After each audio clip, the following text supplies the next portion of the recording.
Today is Thursday, May 23rd here in 2019. In the past week, Philadelphia went 4-4-1 with the Phillies going 4-3, winning a series and losing a series.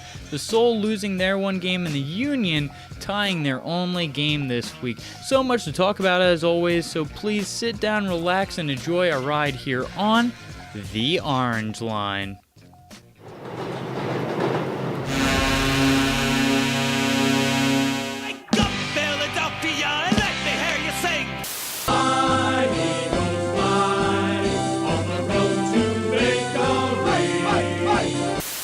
He had high hopes. He had high hopes. Clap your hands, everybody, for Philadelphia 76ers. Welcome back, ladies and gentlemen. It is always so nice to talk to you here on the Orange Line, Philadelphia's first and only 8 for 8 sports podcast.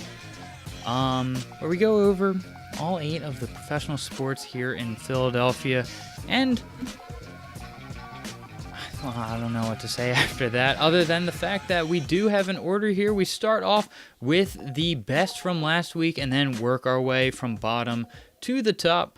You know, keep things fresh a little bit. So where did we leave off? It was with the Union, the Beast in the East, stay on top this week, where on Saturday, the 18th, the Union took on the Seattle Sounders and actually ended up leaving it at a 0-0 draw, which, I mean, I think is pretty good, considering the fact that Seattle is the second best team in the West. They have a 7-1-5 record, which is only second to the LA Galaxy, who I believe are 9-1-3. So, considering the fact that they are technically a team that is better than us, keeping them at a 0-0 draw is pretty good. Also, considering the fact that if you look at it stats-wise, and I mean even throughout the game, you can see that it was kind of Union dominated. They were able to pull off 20 shots to, I think, Seattle only had 6 shots, and of ours, we had 6 on target, and they only had 1.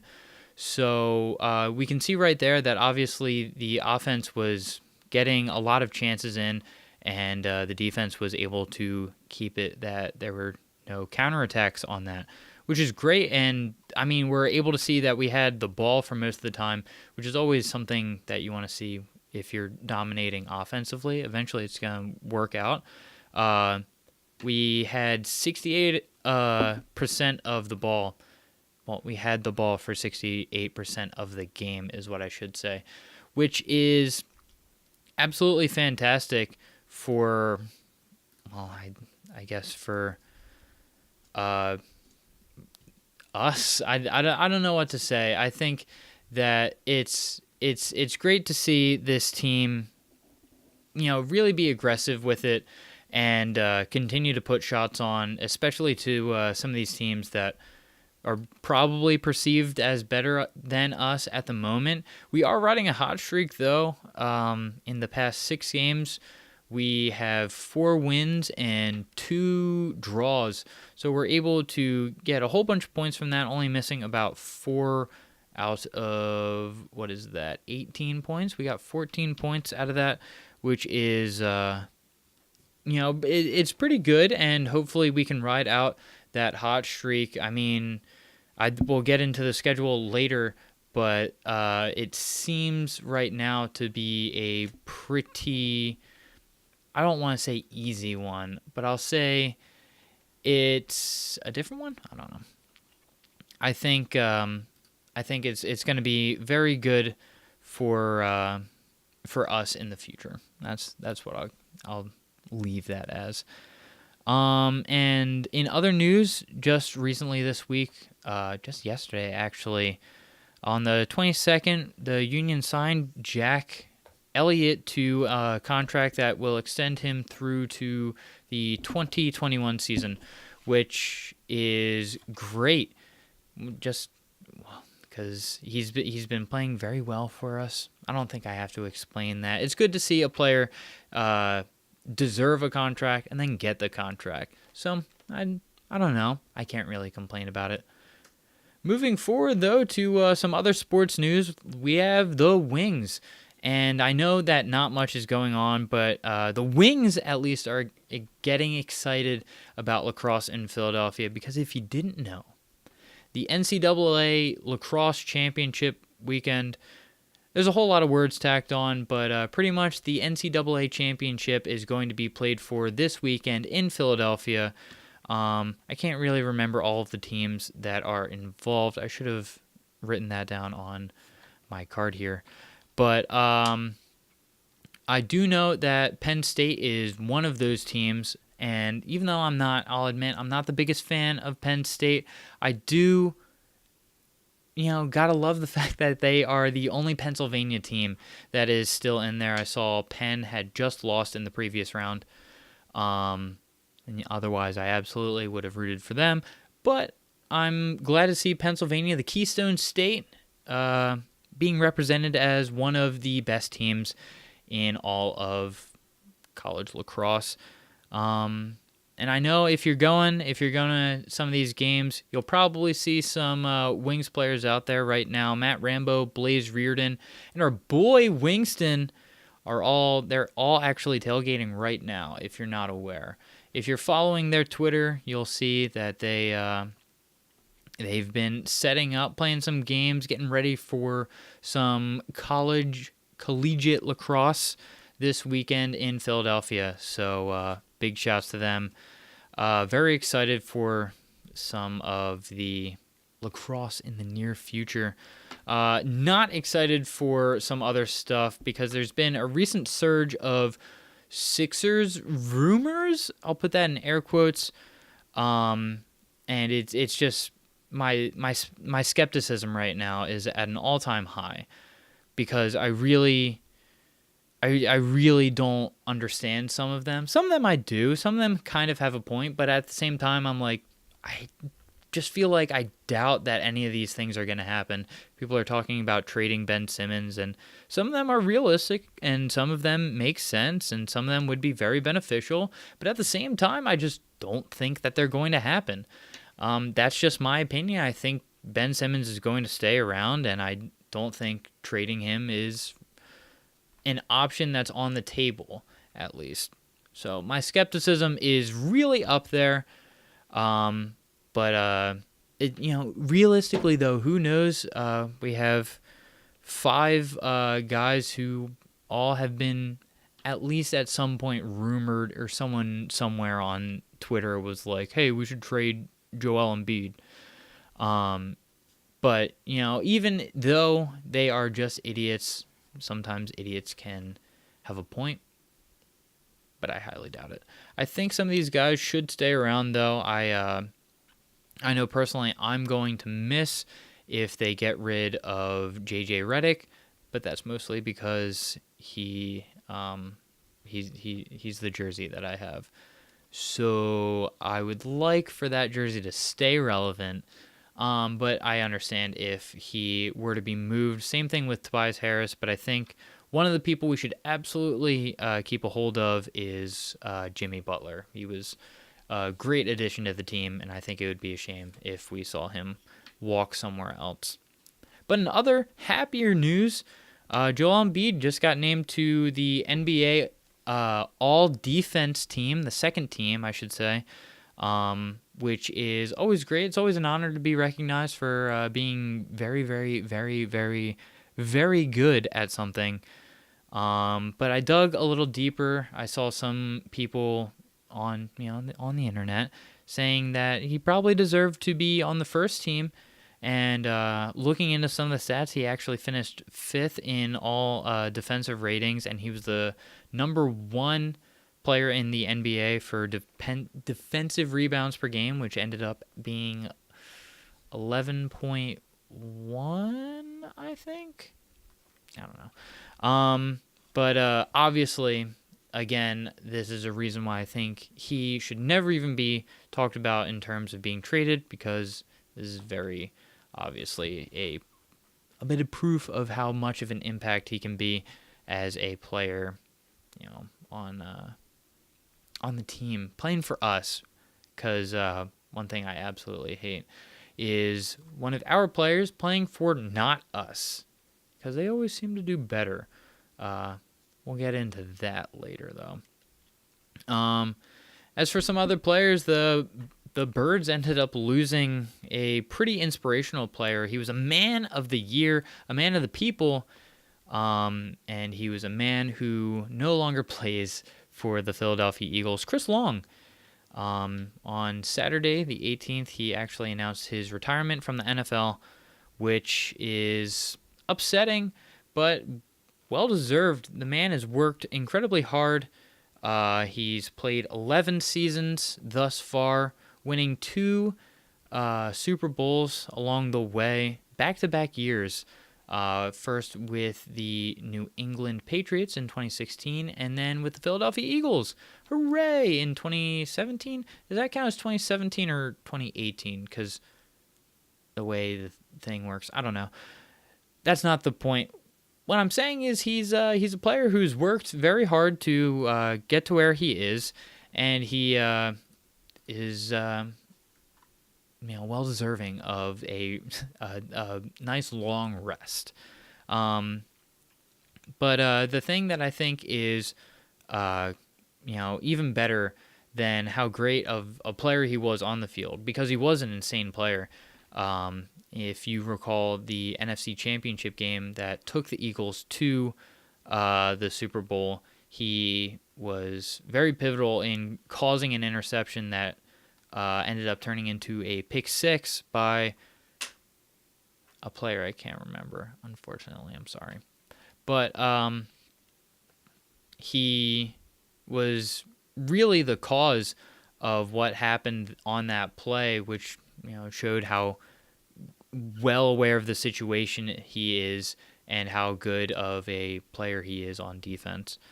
But besides that, he was a great guy off the field. He was 2018's Walter Payton Man of the Year, which is just for, I believe it's for excellence and something else on the field and off the field. I don't know. I really should write these things down instead of the dumb facts I have on here. But yeah, he was the 2018 Walter Payton Man of the Year. He donated his 2017 salary, which I do not know where it was, but I believe he didn't take a single penny for that entire season, which is incredible. And then he's also set up multiple foundations in all of the cities that he's played in, being St. Louis, New England, which is Roxborough, I guess, Foxborough. I don't know. Someone out there is going to correct me. And then in Philadelphia, and I believe the one in Philadelphia goes to helping underprivileged kids get the education that they really deserve, and making sure literacy continues within the United States. So that's great. Thank you so much, Chris Long. Hope you do well in the future. And in other Eagles news, we actually got to see someone practicing out there, that person being Carson Wentz. He is, well, he's out there. That's great. That's what we want to see. It would be really upsetting if he wasn't. But the greatest thing is the fact that he is playing unrestricted, able to do everything that all of the players are able to do. And he's also not playing with a knee brace, which is the most important thing to me, just because of the fact that, well, he's had a knee injury once or twice. And he is just looking healthy, which is great. I've seen a whole lot of videos and GIFs of him, passing to Deshaun Jackson, which is another player I'm very excited to see, especially with Carson Wentz, because they're definitely going to be a hookup this year and going to be a great asset to the team. So it's good to see that Carson Wentz is going to be pretty much 100% healthy by the time the season starts. Good on you. Prove Donovan and me wrong. I would love to see that. But moving forward, the NHL offseason actually has us looking to a different sort of hockey. That's going to be the WHC, the 2019 IIHF World Championships. Again, throwing words out there. But that's the hockey that's been going on, and the thing that's been pretty cool about it is that the number of Flyers that are participating in it has gone up from 8 to 9. Those players being James Van Riemsdyk, Oscar Lindblom, Sean Couturier, Jake Voracek, Robert Haig, Carter Hart, Radko Gudas, and Michael Raffl. So that is great to see. And Philip Myers, I believe. I think, yeah, I didn't write him down on the card, but that's true. Him too. They 3 of which play for Team Canada, which is the team I'm actually going to be looking out for. I know I should be rooting for USA, which I absolutely am, but the most interesting to watch, I think, is Team Canada. And here's why. Because not only are 3 Flyers playing on that team, being Sean Couturier, Carter Hart, and Philip Myers, but the coach of Team Canada is our very own AV, Alan Vigneault, however you want to call him. I don't know how to pronounce his name. AV is the head coach of Team Canada, so it's going to be interesting to see what he's able to do with our players specifically. I mean, I know that's going to be just like he's just going to be playing hockey. But I think it's just going to be interesting to watch him coach some of these guys, and obviously he's doing a pretty good job of it. 6-1-0 right now through all of the first round games. But of the players, the most interesting to watch is Carter Hart, who is just awesome. He impresses me pretty much every time I actually see some of the stats that he has, because his play is great, but for some reason I just think, give him some more time. He's not fully polished yet. He's going to get better, but right now he's still going to be all right. He's going to be pretty good. But looking at the numbers right now, he is looking like a stud. He has 3 starts under him, winning all of them, and keeping his goals against average to .70, which means he's allowing less than 1 goal a game. And it's less than 1 goal a game, 0 goals a game, which is a awesome stat. In all of the games he's played in, because I believe he has a shared game with Matt Murray, boo. But in all the games he's played in, he's taken 56 shots and saved 54 of them, which gives him a 96.4 save percentage, which is another awesome stat that we love to see. But unfortunately, he's not going to be playing quite as much, considering the fact that he's going to be playing second fiddle backup to Stoop Dumb Matt Murray of the Pittsburgh Penguins. Lay boo on that one. But hopefully we do get to see more Carter Hart, because who does not love to see more Carter Hart? I know I do, and I know I love to see more Philadelphia Fusion and Fusion in the All-Stars. That's what we were treated to this past week. I know I said that there were events held on Wednesday last week, but the actual All-Star game happened on Thursday night. And boy, was it fun. Not only was it a completely different meta from what was actually seen in the 2019 season so far, but we got to see our boys Poco and Carpe start off the whole thing, winning Map 1 pretty dominantly for the Atlantic Division. And moving forward, they changed people out just to get everyone involved in the All-Star game. But eventually, Carpe was subbed back into the game for map number 5, in which he helped them win again, giving the Atlantic Division the 4-1 victory. I don't know. Should I have counted that on the calendar? No, we're not going to count that. But giving them a 4-1 victory. But sadly, that means that in terms of the entire All-Star break, out of all of the events, the Atlantic Division ends up losing 2-3. Unfortunate. But it was nice to see different comps. It was nice to see our boys go out there and kick some ass at the characters that they actually really enjoy playing, or maybe even they've never played at all. I think Poco said that he's like never played Hanzo or something like that. As for other things that he said, though, he tweeted out just a little while ago, anyone interested by a little bit more of goats? The dreaded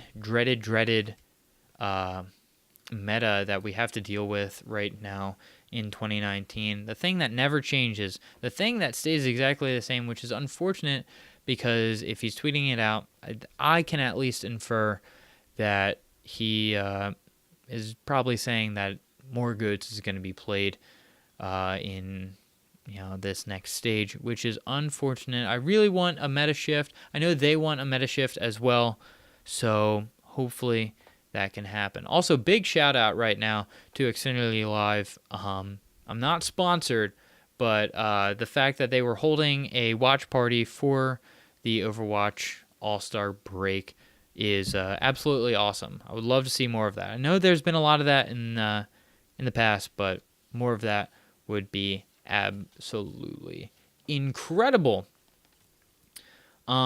Unfortunately, though, we are getting into some of the bigger stories. The Soul lose within the last 23 seconds to the Valor, which is very unfortunate. Yeah, 23 seconds on Saturday the 18th. The Soul were up. They were up by 2 points, I believe. Up by 2 points. They were coming back from a 15-point deficit. And like I said, finally got the first lead of the game. 23 seconds left on the clock. And, well, they give up a touchdown. A 40-yard bomb goes the other team into their own end zone. And that's how we go out. It's been an unfortunate run for the Philadelphia Soul. It's something that I do not enjoy seeing. But weirdly enough, we had a great game.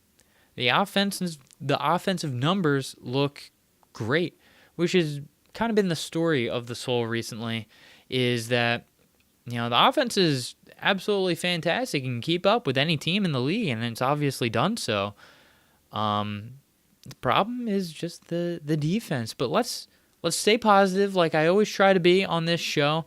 Let's talk about the offensive numbers, what we love to see and what we hope to continue to see into the future. Dan Radeball went 19 for 26 on his pass attempts, gaining 280 yards and leading to 7 touchdowns, which has been fantastic. Aaron Washa had 115 yards and 3 touchdowns of his own. And Darius Prince, the Fresh Prince of Soul, I had that in my head before this, and I was like, this is going to sound so cool. It's going to sound sweet. And then it didn't. But I'm in too far deep, so the Fresh Prince of Soul also ended up giving us 115 yards and 2 touchdowns of his own. So things looked pretty good for the Soul. It's just unfortunate that they kind of go down. They go down swinging, but a knockout blow with 23 seconds left, that's going to sting just a little bit. But we do have one more team left that we do have to talk about. That's going to be the Phillies. Phils go positive-ish after a fairly mediocre week. So there's the plus side to it. But yeah, last week we took a decent amount of L's. We went 3-3 and completely got rocked by Milwaukee. So it was nice for them to face Colorado, a team where once again we just had a rough series. They kind of beat us up 4 games at Colorado, where we only won 1. It was a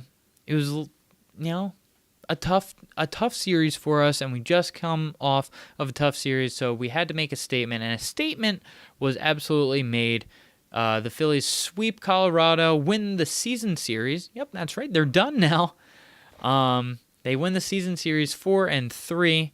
And it's just a great way to respond after a series like that to Milwaukee. And the only other story I could really think of to continue to talk about for the Phillies is Cole Hamels. Just last night on the 22nd, Cole Hamels started against the Philadelphia Phillies for the Chicago Cubs. And I was very conflicted. If you follow me on Twitter, you would know that.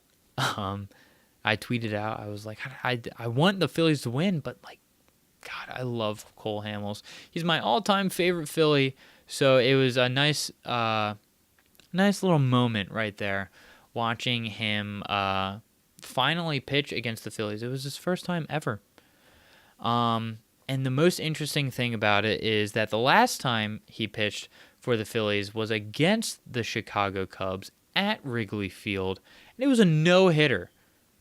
God, I love this man. I love this man, and I was so heartbroken when they traded him away. He's the only player where once, we traded him away and, wished him his best on all of his future endeavors, I was like, I hope nothing but success for that man. And success he's had, and he was pretty successful last night, even though we beat him up a little bit. I think gave him 9-10 hits or something like that. He only kept us to 3 runs, leaving, I think, 11 on base. These are all things that I'm saying positively because I love Cole Hamels. Terrible night for the Phillies, if I'm going to be realistic. The fact that we lost 8-4 is super annoying. We left, men on base, bases fully loaded, and we're not able to capitalize. So, if I'm going to be honest, Phillies, what the fuck? But other than that, loved the fact that we got to see that Cole Hamels moment. Also the fact that today he was given a patch for David Montgomery. Apparently they were very close, and it kind of helped spark Cole Hamels to do a lot of foundational work within Philadelphia, and it's nice to see that that relationship really does continue. So thank you so much, Cole Hamels. I'm a little upset at you because you beat the Phillies. A little upset though. But yeah, so that's been the past week in Philadelphia. Looking forward to the week ahead. The Phillies have to finish out this series against the Chicago Cubs. They have one game today, and then from Friday to Sunday they are playing at Milwaukee, so we can maybe get some redemption against them as well, even though we're kind of getting beat up in this series with Chicago. And then we close out the week. Tuesday and Wednesday we have a quick little bit with St. Louis home, which is going to be pretty fun. And then as we look for the Union, they have 2 games next week. On Saturday they are playing Portland, and on Wednesday we get another crack at Colorado because we're playing the Rapids. And the only other game being played this week is also going to be on Saturday. And that is going to be the Philadelphia Soul against Baltimore Brigade. So in terms of things to look out for, those are the events.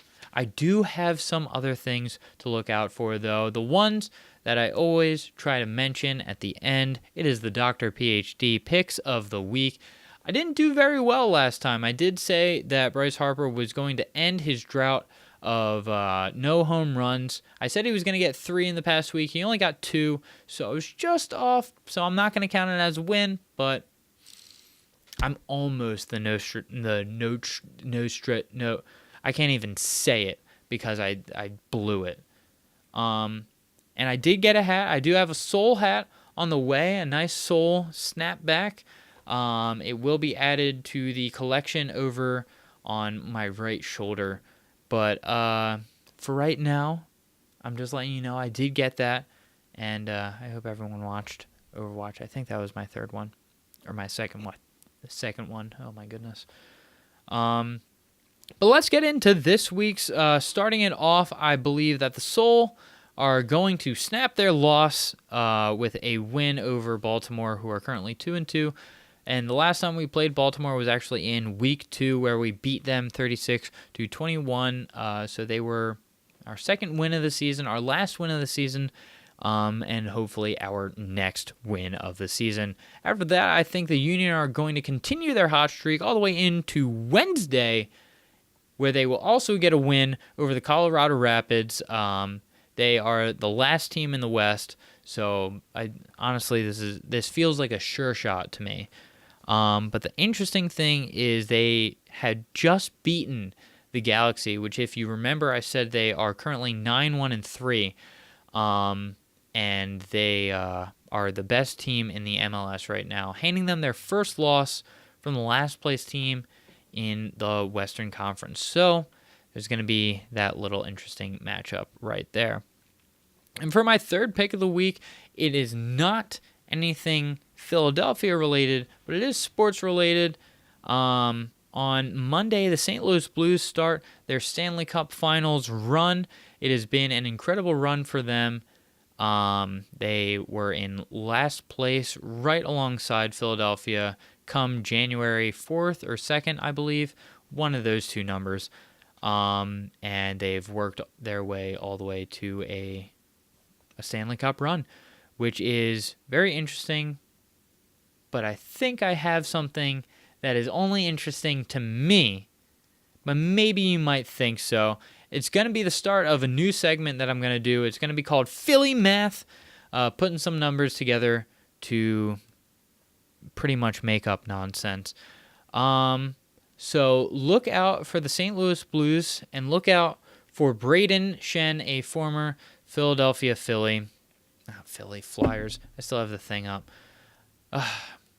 This hasn't been the most streamlined video. I know I didn't do any webcam and browser kind of stuff, but I hope you enjoyed this episode. If you did, please let me know on social media. You can find me specifically at Docter PhD on all forms of social media. If you want to follow the podcast, that's going to be at Orange Line Pod, spelled exactly the way you think so. Catch this every Thursday. I mean, you're at the end, so obviously you understand when this comes out, but it comes out on SoundCloud first, and then it goes to all of the podcasting platforms, and then on YouTube later at a different point. I always have to upload it. But thank you for joining me. Please let me know in the comments down below if this is on YouTube. Like, subscribe, do whatever you want. Thank you so much for listening. I hope you have a fantastic week. Be on the lookout for these 3 items. Have a great